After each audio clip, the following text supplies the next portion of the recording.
कर रही है और इंतजाम में कह रही है कि हम सुबह तक इसकी गिरफ्तारी को लाएंगे रद्द-ए-अमल में और बहुत जल्द गिरफ्तार करके एफआईआर भी काटेंगे। ठीक है ना, वो अपनी तफ्तीश पूरी करेंगे, किसी के साथ नाइंसाफी नहीं करेंगे। जैसे मुसलमानों का हक है पाकिस्तान में, इस तरह अक्सरियतों का भी हक है पाकिस्तान में। ठीक है, अगर किसी ने ऐसी गुस्ताखी की है और मामला किए तो उसकी इंक्वायरी कर रहे हैं। इनके लोग हर जगह मौजूद होते हैं।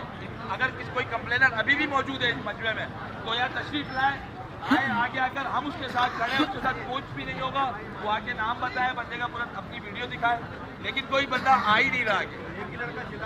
ठीक है, वो भी नशे में और यहाँ फोटो लिया व्हाट्सएप करता है।